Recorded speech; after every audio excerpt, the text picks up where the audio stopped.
사도행전은 하나님께서 우리로 하여금 꿈꾸게 하시며 또 하나님의 위대한 꿈에 우리를 초대하는 그 책입니다. 그 꿈은 우리가 이곳에서 시작해서 땅끝까지 이르러 주님이 증인이 되는 것입니다. 그래서 많은 학자들은 사도행전 전체의 그 핵심을 보여주는 구절이 사도행전 1장 8절이라 하고 생각을 합니다. 이런 말씀입니다. 그러나 성령이 너희에게 내리시면 너희는 능력을 받고 예루살렘과 온 유대와 사마리아에서 그리고 마침내 땅 끝에까지 이르러 내 증인이 될 것이다. 이 구절에서 그 사도행전 전체의 방향을 보여주고 하나님께서 품고 계시는 꿈이 얼마나 큰 스케일인지 분명히 보여줍니다.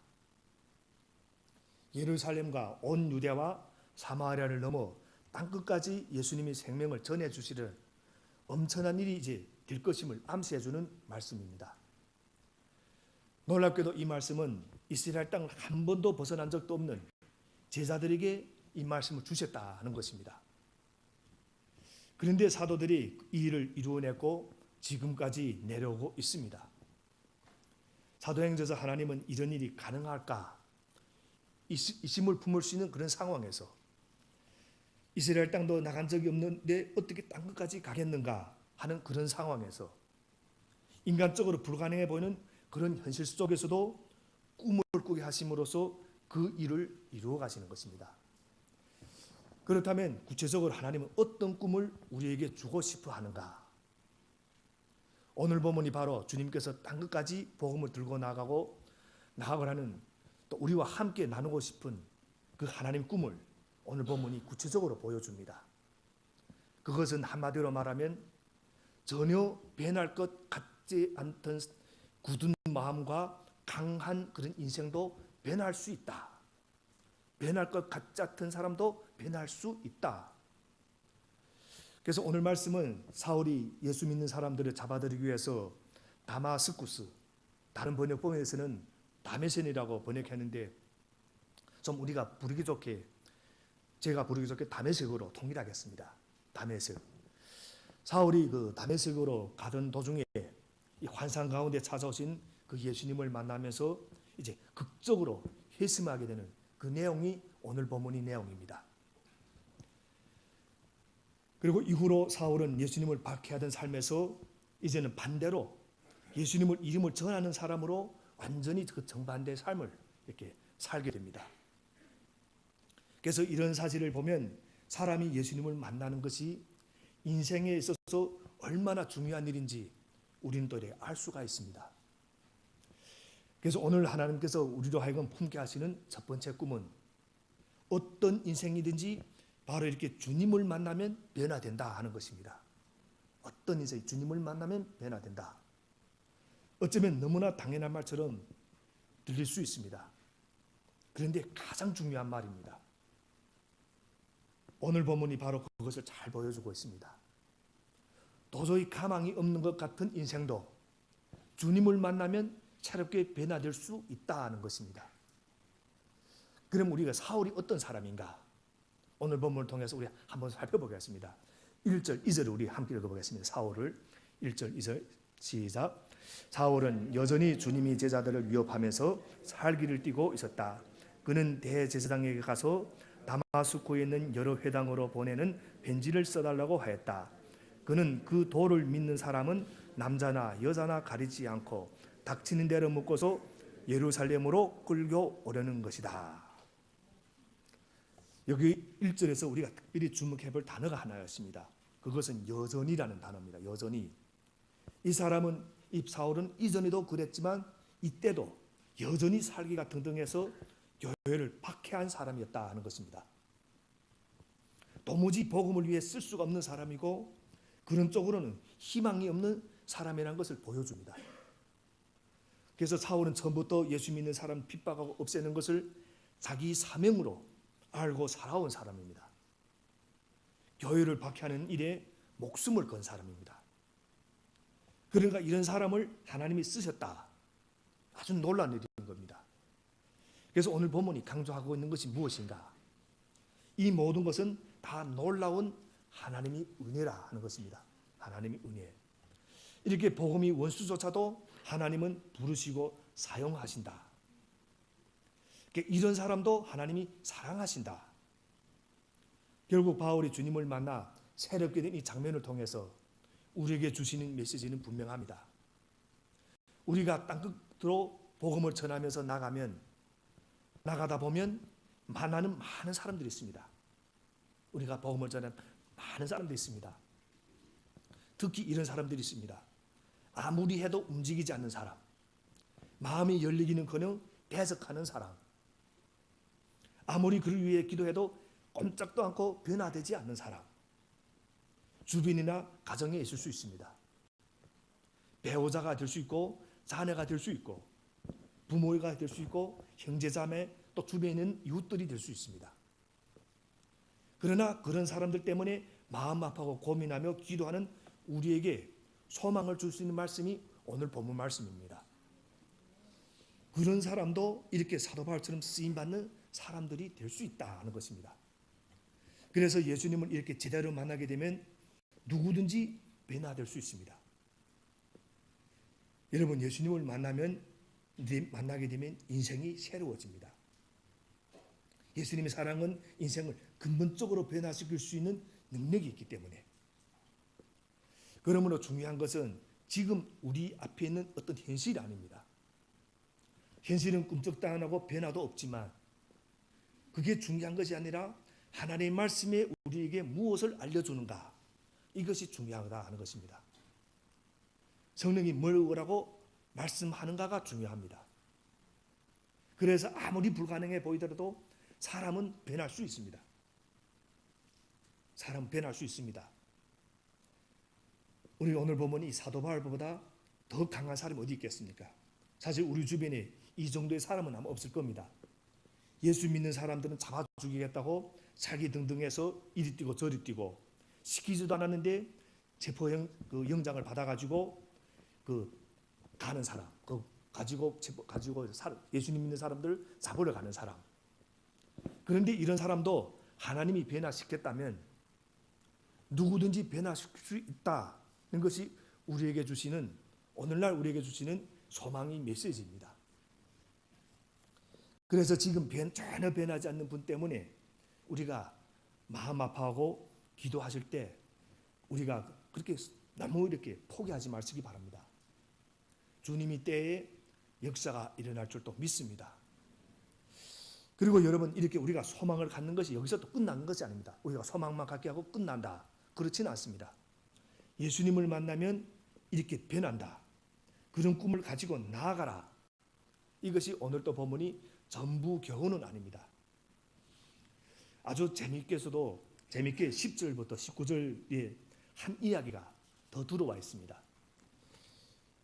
주님을 만나서 눈이 먼 사울이 시력이 회복되고 성령으로 충만하여 정식으로 세례를 받고 일어나는 모습이 이제 10절부터 19절 사이에 나옵니다. 그래서 여기서 눈여겨볼 것은 1절부터 9절 사이에는 예수님이 직접 나타나서 사울을 만나 주셨습니다. 그런데 10절 이후에는 직접 하지 않으시고 누군가를 보내서 하십니다.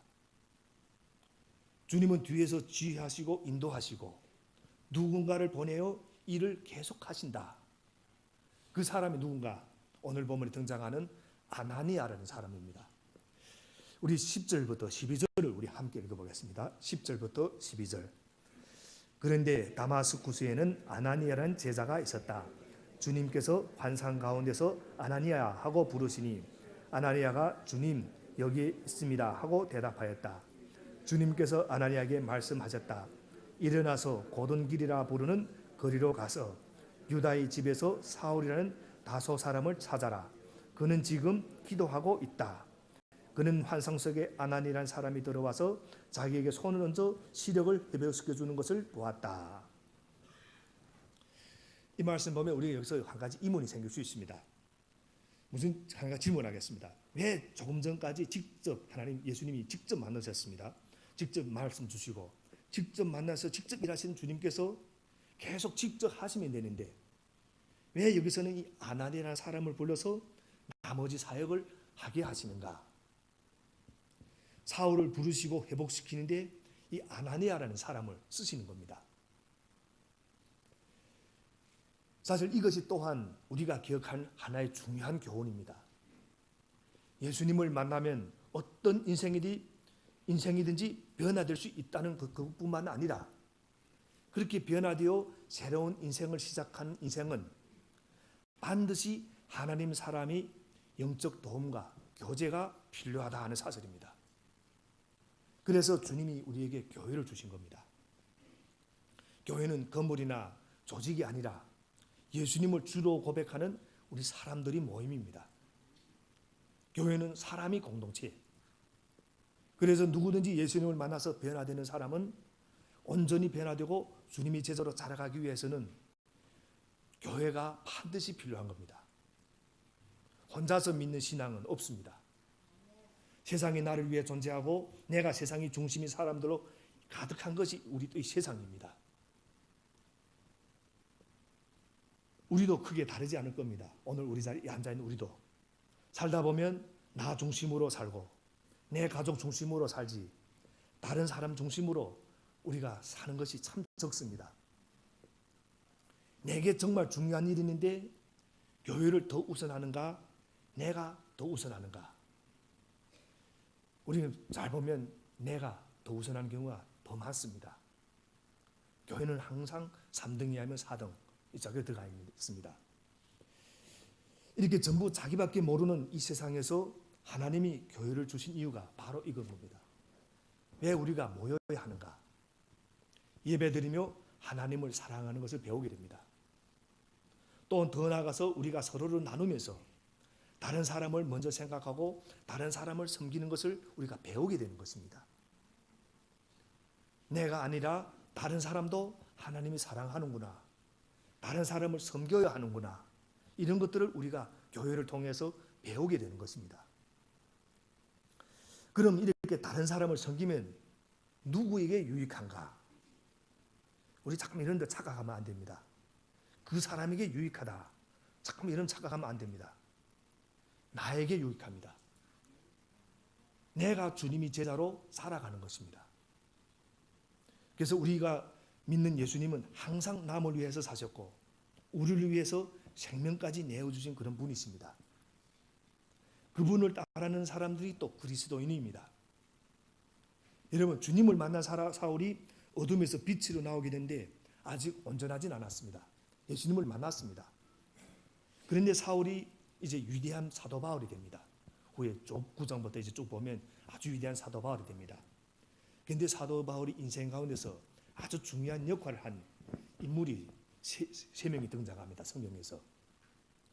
그 첫 번째가 우리가 잘 아는 최초의 순교자 스데반이라는 이 집사가 사도들 인생에 아주 중요한 역할을 했습니다. 사도 바울은 스데반을 죽이는데 앞장섰고 그 스데반에게 사실 또 큰 충격을 받았습니다. 어떻게 사람이 저렇게 평안하게 죽을 수 있는가? 스데반의 죽음 앞에서 이 사도 바울이 충격을 받았던 겁니다. 천사와 같은 모습으로 죽어가는 그 스데반을 보면서 심지어 자신을 죽이는 사람들을 향해서 저주를 퍼붓는 것이 아니라 오히려 용서해달라. 주님 앞에 기도하며 가는 그 스데반의 모습을 본 사울은 진짜 충격 그 자체였던 것입니다. 그랬을 때 오늘 본문에서 주님이 딱 나타난 겁니다. 만나주신 겁니다. 그래서 이 오늘 본문에도 보면 빛을 보자마자 이 사도 바울이 그 사울이 기다렸다는 듯이 이런 말을 합니다. 주님 누구십니까? 이 질문이 준비 안 된 사람한테 쉽게 안 나옵니다. 지금 이런 충격 속에 있고 모순 속에 있고 갈등 속에 있었는데 예수님이 나타나셔서 만나주셨던 겁니다. 그때 사도 바울이 자연스럽게 주님 누구십니까? 이렇게 질문할 수 있었던 겁니다. 뭔가를 기다리고 있었다. 그리고 우리가 또 잘 아는 사람 중에 바나바라는 사람이 있습니다. 이 바나바는 사도 바울을 키워준 사람입니다. 사도 바울이 또 사도가 될 수 있는 그 해준 사람이 또 바나바입니다. 그리고 또 한 명이 바로 오늘 본문에 나오는 이 아나니아라는 사람입니다. 예수님은 이전에 그 유대교의 확신 속에 살아가던 사울이 그 유대교라는 이런 속에서 자기가 가장 우수하다고 생각하고 살아가던 이 사울이 이제는 정말 그리스도를 바로 알고 복음 속에서 살도록 그 간격을 메워주도록 부르신 사람이 누군가 하면 이 아나니라는 이 사람이었습니다. 성경에 보면 이 아나니라는 사람은 특별하게 신분이 잘 밝혀지지는 않습니다. 뭐 특별한 지도자도 아니고, 그런데 아주 신실한 주님이 제자였습니다. 그래서 이 아나니아를 통해서 사울이 주님의 복음을 더 깨닫고 주님의 제자로 이제 나아가게 되는 것입니다. 그래서 이것이 또 오늘날 우리가 해야 되는 일입니다. 하나님의 꿈에 동참한다. 그것이 또 바로 이런 것들입니다. 땅 끝에 서 있는 사람에게 빛이신 예수님을 우리는 먼저 알려줘야 합니다. 그런데 그것만으로는 안 되고 먼저 빛이신 그분으로 인해 어둠을 몰아낸 우리가 성숙한 배려와 사랑과 섬김으로 나아가는 모습이 우리에게는 또 요구되는 것입니다. 이 아나니아 같은 이런 모습들이. 다시 말해서 이 땅 끝에서 만나는 사울 같은 사람이 돌아서는 데 있어서 누군가의 희생이 있어야 되고, 누군가의 도전이 있어야 되고, 누군가의 섬김이 있어야 됩니다. 이렇게 굳어버린 마음을 가진 사람이 주님 안에 들어와 은혜를 경험하는 것은 스데반 같은 이런 희생이 있어야만 또 가능합니다. 그런 희생이 없을 때 한 영혼이 돌아오지 않습니다. 한 영혼이 주님 앞에 나오는 것은 죽기까지 희생하는 섬김이 있어야 되고, 또한 주님을 만나면서 충격을 받아 마음이 열린 상태에서 이 아나니아와 같이 이끌어주는 사람이 또 필요한 것입니다. 그리고 바나바와 같이 옆에서 격려해주고 세워주는 그런 사람이 또 필요한 겁니다. 10절에 보면 하나님이 아나니아를 부르실 때 아나니아가 주님 여기 있습니다 또 대답합니다. 이 말씀 들으면 하나님 얼마나 편하게 쓰실 수 있는 사람입니까? 주님 여기 있습니다. 한번 불렀는데 주님 여기 있습니다. 다시 말하면 아나니아는 언제든지 주님이 명령이면 다 따를 준비를 그런 사람이었습니다.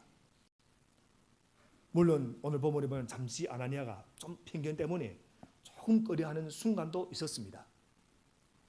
우리 13절부터 16절을 우리 함께 읽어보겠습니다. 13절부터 16절 시작. 아나니아가 대답하였다. 주님, 그가 예루살렘에서 주님이 성도들에게 얼마나 해를 끼치는지를 나는 많은 사람에게서 들었습니다. 그리고 그는 주님이 이름을 부르는 사람들을 잡아갈 권한을 대제사장들에게 받아가지고 여기에 와 있습니다. 주님께서 그에게 말씀하셨다. 가거라. 그는 내 이름을 이방 사람들과 임금들과 이스라엘 자손들 앞에 가지고 갈 내가 택한 내 그릇이다. 그가 내 이름을 위하여 얼마나 많은 고난을 받아야 할지를 내가 그에게 보여주려고 한다. 주님의 말씀을 듣고 마음을 바꾼 다음에 순종하여 아나니아가 이제 사울에게 갑니다. 그러나 우리가 이렇게 쉽게 말할 수 있지만 사실 아나니아가 사울에게 가는 것이 그렇게 쉬운 일이 아닙니다. 왜냐하면 이 사울이라는 사람은 지금 자기들을 잡아가지고 끌고 이제 예루살렘을 끌고 가려고 하는 그런 사람입니다. 다시 말하면 체포영장을 가지고 오는 사람입니다. 그러니 끌어하는 게 당연합니다. 그런데 주님께서 이제 이렇게 설명해 주니까 즉시 순종합니다. 그 순종하는 모습이 또 17절에 나옵니다. 우리 17절도 함께 읽어보겠습니다.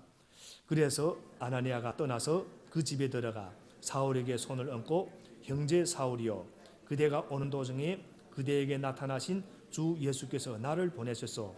그것은 그대가 시력을 회복하고 성령으로 충만하게 되도록 하시려는 것이요 하고 말하였다.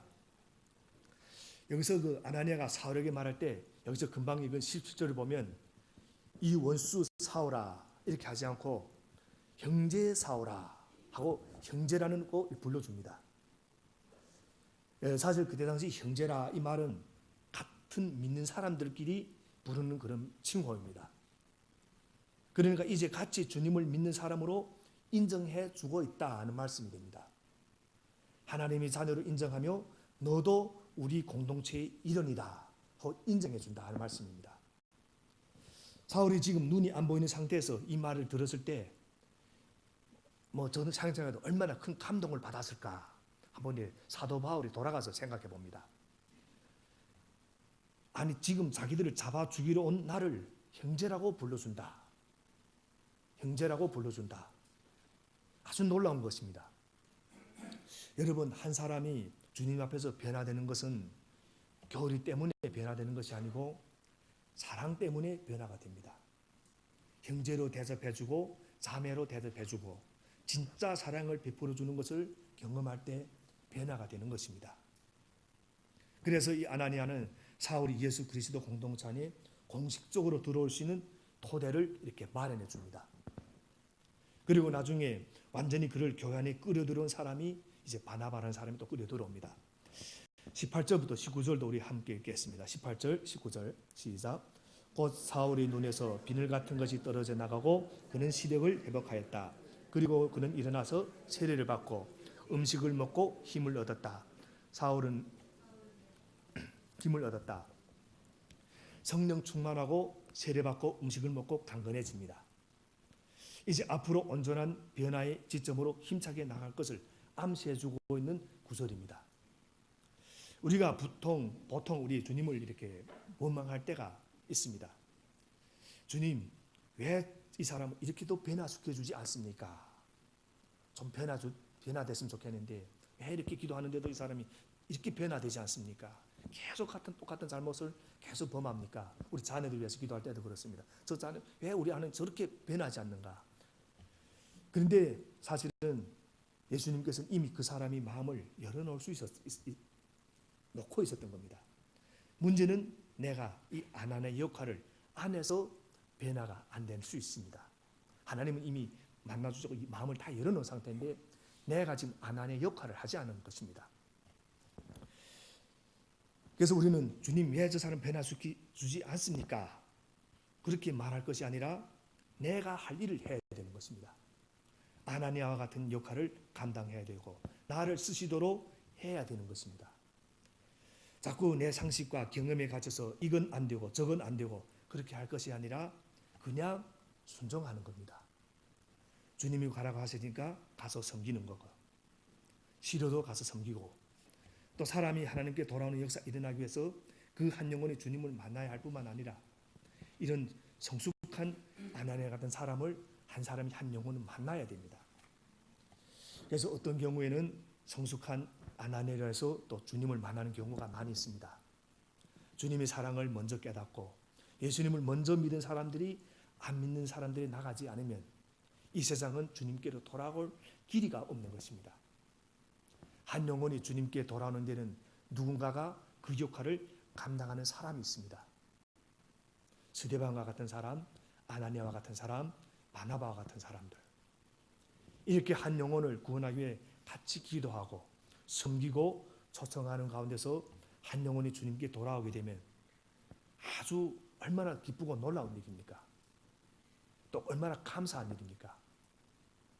그런데 그렇게 되면 그 영혼만 유익한가? 또 이 질문이 있습니다.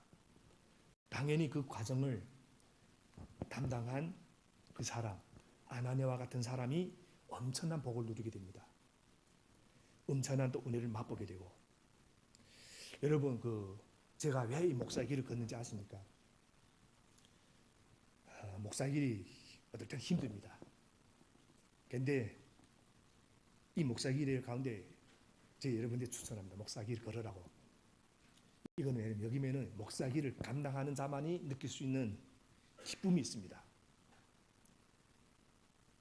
그리고 또 이 가명을 감당하는 자만이 아는 또 은혜가 있습니다. 이거는 해보지 못하면 이 자리에 서지 못하면 영원히 모릅니다. 그래서 우리 교회 성도들 가운데 이 목사의 길을 걷는 분들이 나오시기 바랍니다. 참 기쁨이 있습니다. 은혜가 있고 진짜 그렇습니다. 진짜 있습니다. 예, 힘들 때도 있지만 있습니다. 진짜. 그래서 오늘 그 주님은 사울을 이렇게 강렬한 빛으로 이렇게 만나 주셨고 또 아나니아를 사용해서 회복시켜 주십니다. 그래서 우리가 할 일은 이 아나니아와 같이 한 영혼에게 나가서 그들을 회복시켜 주시는 것. 그래서 하나님은 또 우리를 이 파트너로 부려주시고 하나님이 꿈을 함께 꾸게 해주시고 또 꿈만 꾸게 하는 것이 아니라 이 꿈을 들고 나가서 또 이것을 이루도록 우리를 동역자로 불러주셨던 겁니다. 그 꿈은 주님이 사랑과 은혜로 분명히 가능합니다. 동시에 성숙한 이 아나니아와 같은 사람들 안에서 또 그 사역이 완성될 것입니다. 그래서 어떤 영혼이든지 주님이 사랑으로 변화될 수 있다. 이 소망을 마음에 품고 이 아나니아의 사명을 우리 모두가 감당할 수 있게 되길 바랍니다. 그리고 우리 모두 또 이 하나님의 꿈에 동참하는, 그리고 또 이 꿈의 기쁨을 함께 누리는 우리 성숙된 그리스도인이 되기를 주님 이름으로 축원합니다. 기도하겠습니다.